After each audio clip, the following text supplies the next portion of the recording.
Hi, my name is Tanya. Well, in fact, it is Tanya Maria Henneberg, but that's another story. I used to go to high school here.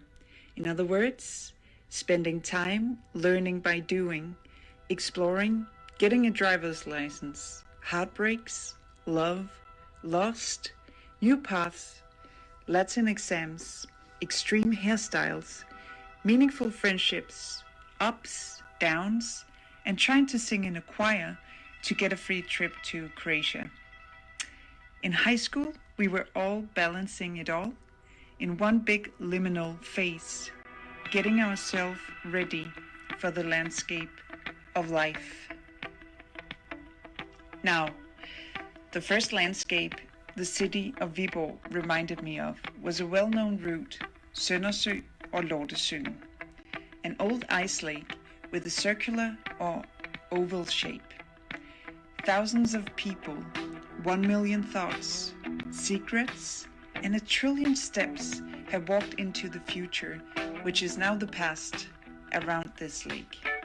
A lake which over time has been listening to runners, walkers, discussions, philosophies, strategies, husbands, wives, laughter, crying, moments of relief, silence, anger, an old mental hospital and penitentiary, an abandoned house, old messages scratched in wood, freedom, and putting an end to it. You get some kind of clarification around that lake. The landscape is a weird and great mix of all the hidden stories that on one hand seem to be so plain. Shall we go for a walk around the lake, people say. A route and a landscape that most people in Viborg know. Now, how is it possible to walk such a well-known route that you maybe hardly notice anymore and is right in front of you, and still try to reconnect to or review its landscape and meet it and understand it?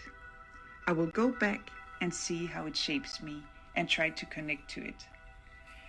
As a repetitive ritual and symbolic act, by walking in a circle around the lake, I will explore this, with a reference to circular symbolism like life, death, breath, letting go, time, moon, acceptance, boredom, freedom, dependency, combined with all the historical, cultural, spiritual, and natural magic inhabited layers of the landscape around the lake. I will now take you on a journey where I have picked out some spots and things I do that somehow makes a reference to this. And also, you make your own interpretation. Now wait! Why am I lying here on the ground with my eyes closed, not speaking to you, in this cloth, and all this weird stuff spread out around me in the grass? Well, this stuff is my toolbox, and I will bring it with me, and it's what I need in order to explore and document the journey with you. The clothes have always been a part of my explorative workwear, and well, I will soon open my eyes, because we need to walk, right? Are you ready? I will along the way provide you with some hacks to reconnect, so please stay tuned. Welcome to Reroute.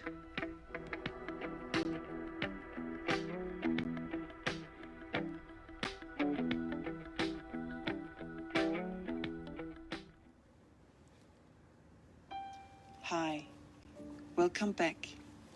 This is our last chance to catch up before I leave. I'm so happy you joined me on the reroute. And you know what? You can actually do it again yourself via Viborg Kunsthal.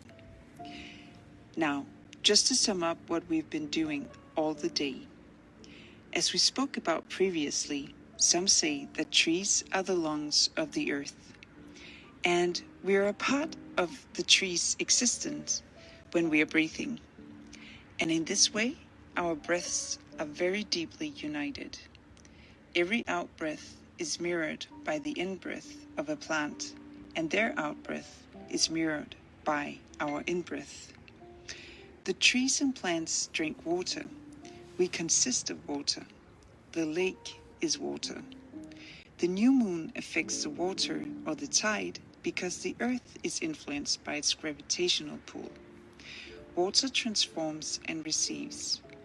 Earth or soil can't contain or give life without water. But where would water be, and where would we be, walking landscape, if it wasn't for the earth?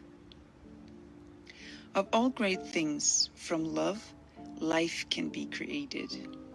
From life comes death, transitions, and therefore the concept of time. Past, present, future, and also the space in between. Within time, there are seasons, days, hours, minutes, and milliseconds. Every spot we have visited today is a part of that bigger picture and illustrates what the cycle of life involves. Basically just right outside your door. And in general, whether you were at Sindsygeanstalten or dancing in Klosterskoven, carving hearts into the trees, or just walking, as you may do now, around the lake, nothing of the things we've seen today, or nothing you are familiar with right now, could exist without contributions of tiny organisms from billion years ago in the landscape. Why? Because we are all connected. I'm going to refer to TMH as he explains it so well in this little thought experiment. Imagine you were one of these little organisms 2 billion years ago in this landscape. You might be born, you live a couple of weeks, you die, and you kind of feel like, well, nothing really changed. I mean, I have no purpose in this life. Like, the world I came to is exactly the same as the world that I left. But what you wouldn't have understood is that every breath that you took contributed to the possibility of countless lives after lives that you would never see. Lives that we are all a part of today. And it's worth thinking that maybe the meaning of our lives are actually not even within the scope of our understanding. Because it's true of every one of these organisms, and it may also be true of us. Also, we are born into a world where we can learn skills like being a computer scientist or fly to the moon. All skills created by us. And which wasn't even possible at the time Mayer Dissel invented Viborgs tugthuset.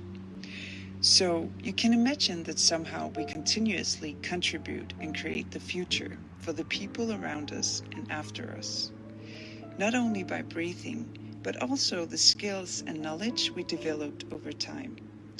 Even though I tried to illustrate the cycle of life today and what it often seems to contain, and even though walking repetitive round and round in the cycle of life might sometimes seem to go nowhere, or you don't even know where it ends, we are actually contributing all the time, at least just by breathing.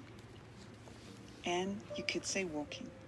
But it's maybe more the way we are in our lives and with which manner we contribute.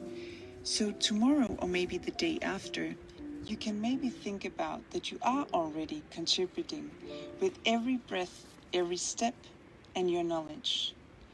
And with that knowledge, how can you influence your surroundings, your relatives, or maybe even your landscape in ways that impacts the future in the best possible way? We are all connected. I hope to see you on Reroute.